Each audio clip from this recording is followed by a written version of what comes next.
श्रीरामचंद्राय नमः। दूतांच्या मुखीचे वचन ऐकून रावण क्रोधायमान, दांत काय कर करुण काय रावण बोलिला। रावणाला दूत सांगू लागलेला आहे की हे रावणा, तू एवढं पाप आचरण केलेलं आहेस, कारण साधूला संताला छळल्याच्या नंतर जो छळणार आहे त्याचा तात्काळ मृत्यू होतो म्हणले। क्रोधे करवणे तयार नाही, गोष्ट चावून रावणा।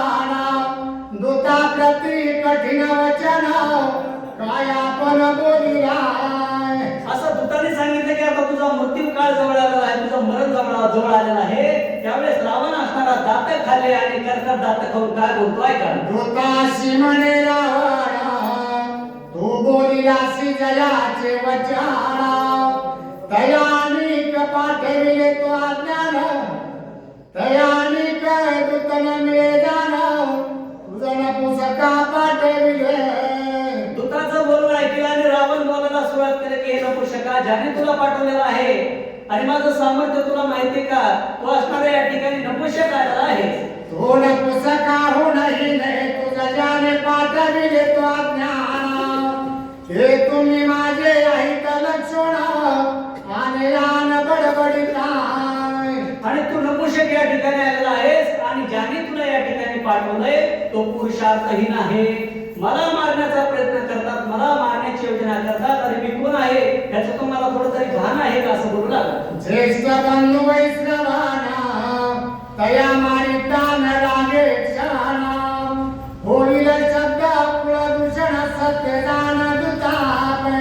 हे दूता, अरे माझा ज्येष्ठ बंधू असताना कुबेर, त्याला मारण्यासाठी मला काही जास्त वेळ लागणार नाही, सर्व कुळाचा नाश करण्यासाठी त्याच्या मला काही वेळ लागणार नाही, असं त्या दूताला सांगलं। शिवा सहिता सुरारी मारिन क्षणा माझा आई।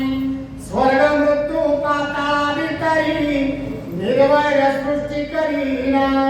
अरे माझं सामर्थ्य किती आहे माहिती का? म्हणले शिवासहित महादेवासहित जे सुर आहेत, जे देव आहेत, ते सर्व देव आणि पाताळातील असणारे जे काही देवता आहेत, त्या सर्व देवतांना मारण्यासाठी मला काहीच वेळ लागणार नाही। एकरिता मजार दक्षिण आहे, न लागे तुता सत्य जाण। तुझे मी मारीन रावण राक्षस रक्षण करीती तुझे। आणि त्याला मारण्यासाठी, देवांना मारण्यासाठी या ठिकाणी मला एक आर्धक्षण देखील लागणार नाही, असं रावण त्या दूताला बोलू लागला। आणि हे अष्टलोक पाळे करीन किंकर मी सकाळा। हे मज करिता न लागे वेळो, लोके प्रबळ चालिला। आणि जे काही अष्ट लोकपाळ आहेत, अष्टदिक्पाळ आहेत, या सर्वांना मारण्यासाठी मला एक क्षण देखील लागणार नाही, असा रावण त्या दूताला बोलत आहे। आठवणी दूताचे वचन रावण अत्यंत कोपायमान। घरी खडगा घेऊन जाण, गाय दूत मारिला। रावणाने हातामध्ये खड्ग घेतलं, त्याच क्षणामध्ये त्या दूताला मारलं। राक्षसाशी म्हणे रावण, ज्याच्या अस्ति मांस करा भक्षण। तदनंतर काय आपण करिता झालाय अवधारा। त्या दूताला रावणाने मारलं आणि राक्षसांना सांगितलं, ह्याची आस्ती म्हणजे हाडं, त्याचं मांस आणि ह्याचं रक्त तुम्ही प्राशन करा, त्याला खाऊन टाका, अशी राक्षसांना आज्ञा दिली। पाचारोणी सारथी असे रथ सजवून यावे गेचा। जाणे आहे अलकावती नगरीचा, जे ते वैष्णवनायाचे पै। आणि दूतांना सांगू लागला की ताबडतोब म्हणले माझा रथ सज्ज करा, मला आता लवकरात लवकर असणाऱ्या त्या अलकावती नगरीला जाऊन त्या कुबेराला मारायचं आहे। मग सजवून या रथे वरियारूढ अलंकारात, शस्त्र सामुग्री घेऊन त्वरित अलकावती चालिला। रावण रथावर आरूढ झाला, हातामध्ये शस्त्रास्त्र घेतलेले आहेत आणि त्या अलकावतीच्या नगरीला निघाला। एका विनवी जनार्दना पुढे गोड निरूपण, वाल्मिकीचे आग्रस्त सावधान अवधारा।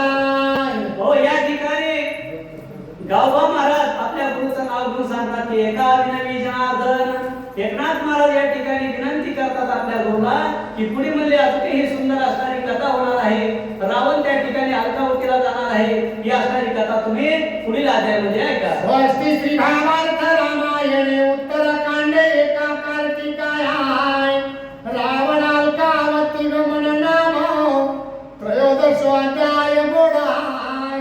प्रभा